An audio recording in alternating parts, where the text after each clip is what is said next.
Good afternoon, ladies and gentlemen. I know we've had a long day and we're going to just change the mood, move away from the scientific world and go more into the spiritual world.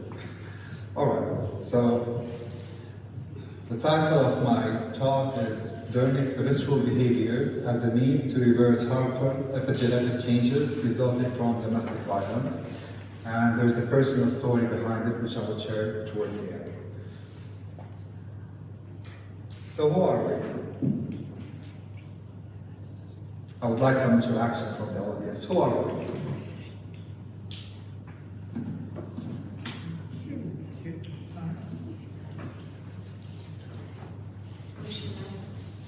All right, so we are literally 50 trillion cells or living entities, okay?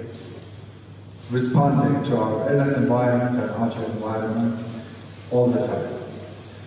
Now, each cell has 1.4 volts. So 50 trillion cells multiplied by 1.4 volts is 700 trillion volts of electricity or energy in our body. So what does this say to us?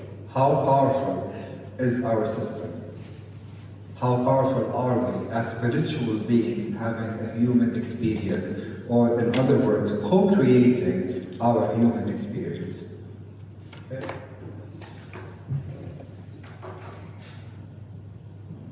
All right. So this energy that's within us, or what we call chi, if we want to resort to Eastern philosophy, this is the life force within us. This is what keeps us going. This is what animates us. It surrounds us. It sustains us. It's everywhere.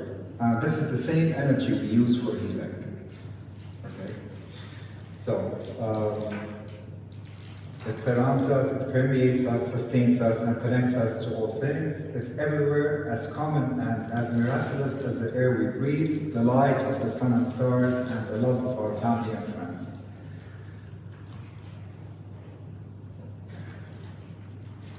And to understand Qi and to live in harmony and balance with the Qi within our body and our environment is to master life itself.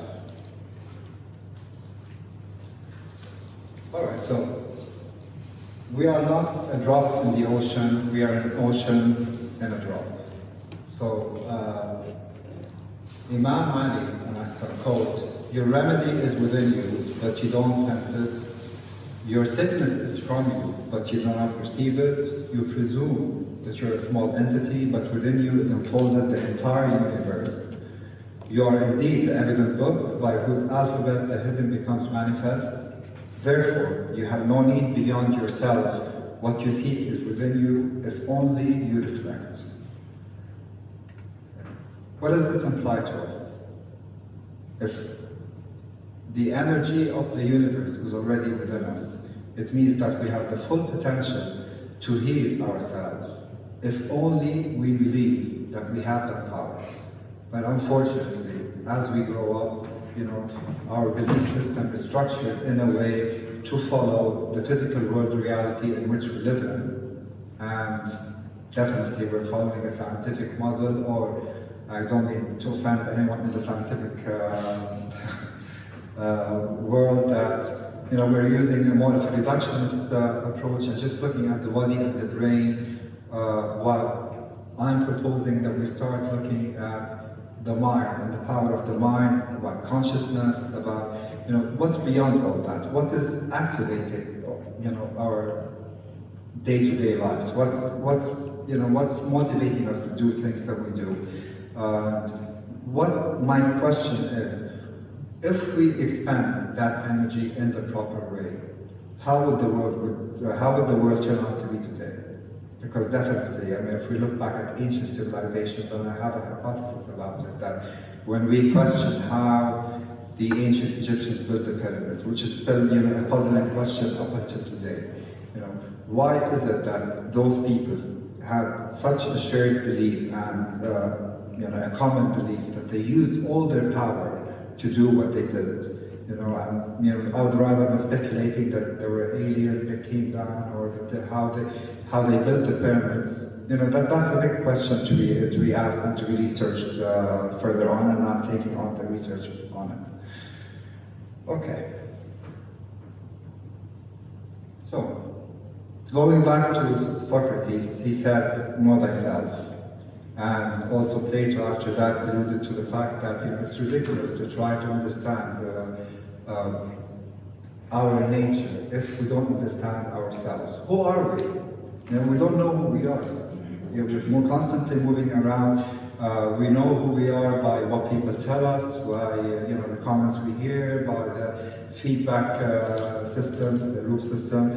But do we honestly reflect inwardly to understand who we are as people, as individuals, as spiritual beings, having this human experience? I don't think so. Okay? There is a rise in consciousness at the moment, and spirituality is gaining ground. And we're going back, and we see a lot of movement back into the healing through energy, meditation, yoga, and all of this. The world is turning towards the other end of the spectrum right now. So what does spirituality encompass? I think the first thing, awareness. We need to be aware of who we are. We need to be aware of the power that we have within our system. We need to accept where we are in life and to try to work from that position.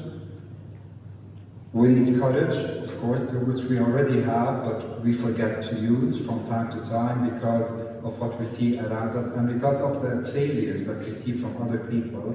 So we take in that failure and we lose the courage to move on. We need ownership and responsibility because we need to stop the blaming game, to take responsibility for our actions, of what we can do. We need commitment because if we cannot commit to ourselves, then we cannot commit to anything else. We need perseverance and self-realization because ultimately that's what we're here for, to self-realize, to self-actualize, to be who we are able to be.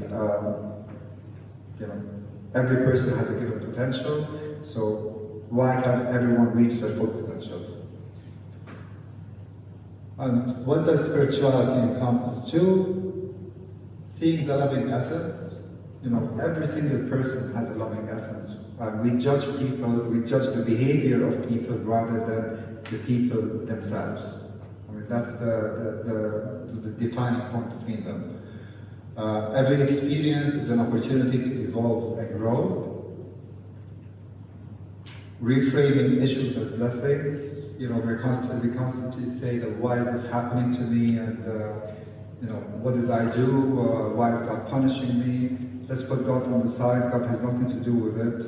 I think that we are misinterpreting reality, and we need to start reframing it in a better way. As a blessing. Even the difficult times, the hardships we go through are blessings in our lives because they are a learning opportunity for us to evolve and grow. Freeing ourselves from limiting interpretations of reality.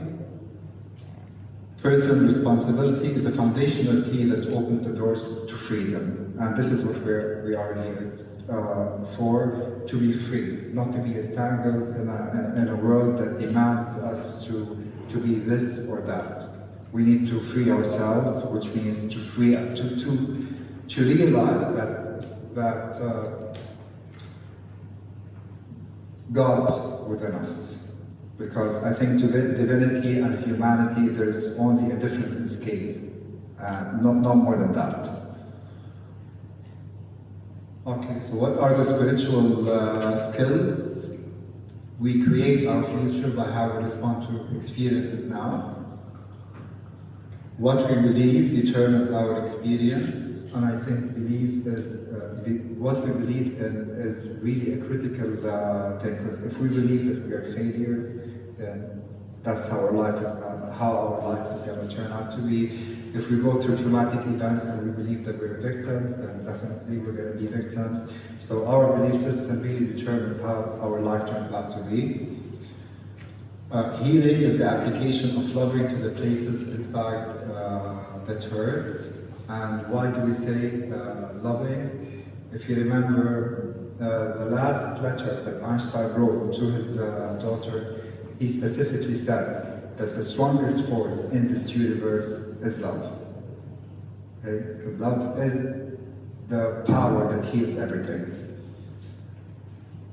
And the power of compassion and self-forgiveness and the forgiveness of others. We move through life, always blaming ourselves for the things that we go through. There's no compassion and self-forgiveness, and we don't know how to forgive ourselves or others for the things that are happening. And this creates friction, this creates a blockage of energy in our system, and that's why we cannot progress further. And the power of positive intention, because all of what we've mentioned, unless we have a positive intention, unless we have a clear intention, then the rest won't follow. And we need to access the wisdom within, which is what Imam Ali said in the quote earlier. We need to believe in ourselves, access that wisdom, access that given information that we come with into this world. And learning new coping mechanisms, because from every experience that we go through, we learn and we evolve, and that's the coping mechanisms to deal with everyday life. All right, Bruce Lipton, a famous cell biologist who wrote the book The Biology of Belief in 2006, I believe. He said spirituality was a vital factor in epigenetic change, and that such change, as it occurs at the cellular level, is fundamental. All the above can affect gene expression and may contribute to reversing the epigenetic effects resulting from violence, abuse, and the like. So the value of spiritual psychology is in teaching the brain and body at the cellular level to become more resilient and resistant to stressors. Now, going into violence. Violence has probably always been part of the human experience, and my work is focused on violence and trauma, especially domestic violence that women go through in the Arab world. So its impact can be seen in various forms in all parts of the world, including self-induced, interpersonal violence, and of course collective trauma. In a nutshell, violence is the result of a complex interplay of individual, relationship, social, cultural, and environmental factors. What are the effects of violence and abuse? Emotional damage, lowered emotional intelligence, withdrawal, defensiveness, heightened fear, lowered self-esteem, difficulty in forming new relationships, damage to existing relationships, difficulties in establishing and maintaining trust. And from the epigenetic viewpoint, the abuse causes alterations at the genetic level. Harmful epigenetic effects could be reversed if the victim's thoughts and emotions can be realigned. Via a program of spirituality, individuals can enhance their resilience and thereby improve their neurophysiological functionings. Prayers, meditation, and cognitive reframing can all help. What is the neurobiology of behavior patterns? So, behavior is self-reinforcing in that a person will tend to repeat a behavior as long as it solves a problem, deals with the situation, or at least creates no perceived harm. And the brain forms stimuli action patterns that reinforce these trends. So, unless we change how we think, nothing is going to change in the end. And learning how to deal with psychological stress is a crucial defense mechanism, and mindfulness, meditation, and other spiritual practices can equip the brain with the resources and skills needed to do so. My story, if you give me 3 minutes just to... So I'm an architect by profession. And in 2002, I had what we call a midlife crisis. I'm not too old, but I had a midlife crisis. So if you've read the book A Million Little Pieces by James Frey, that was how I felt, you know, growing up through domestic, child abuse, sexual abuse, and all that up until, you know, around 14 years of age, and having to deal with a lot of trauma and death and all that. At the age of 25, I managed to, you know, escape suicide twice. Twice attempted suicide, and I failed. And I think there was a reason behind that. And with a very successful business in Dubai, I started thinking that no, you know, life does not. It's not about success. It's not about all that. There must be something more to life that I need to look at. And that took me on a spiritual journey. And I went through. I thought that philosophy would give me some answers, but no, it did not give me any answers. I went into spiritual psychology, and then I did depth psychology, and then I did my doctorate in liberation and community psychology, and so I managed to turn my life around totally to become the person who I am today, and I'm very proud of myself because I did it. And I think that with the clients that come, I don't like to call them patients, but the clients that come to the clinic and they, you know, we talk about all the various issues that they have.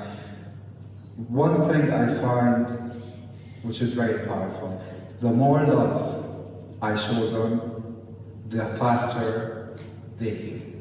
And I think that pretty much sums up my presentation for today. Thank you.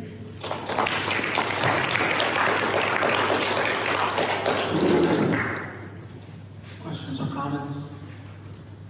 I just had a very quick question. So if you don't mind, before we go, I was curious about the epigenetic aspect of it. Is it possible to, as somebody is undergoing sort of this spiritual reprogramming, that you could look at some of those epigenetic changes, perhaps in the blood? Is there some sort of analytical way that one can look at? Yes, because in his book, Bruce Lipton did say and proved scientifically that we can reverse the harmful epigenetic changes that are caused by traumas, domestic violence, abuse, and all that.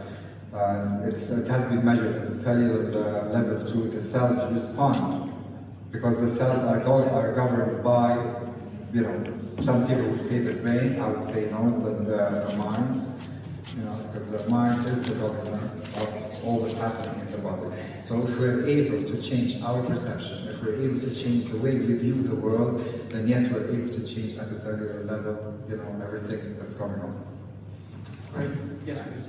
I just want to ask a simple question. You had 1.4 volts per cell, and Yes. we have many cells in our bodies. We must be, you know, huge batteries. I didn't get the word. Huge batteries like the Matrix. You said that there was 1.4 1.4 volts per cell. and we have 50 trillion cells, that's 700 trillion volts. we must be huge batteries. And we are. Let me tell you something. If simple household appliances can literally fry us to death, can we imagine if we use all this power within us, you know, for the betterment of ourselves and for humanity? Big question mark. Thank you. All right, Rick.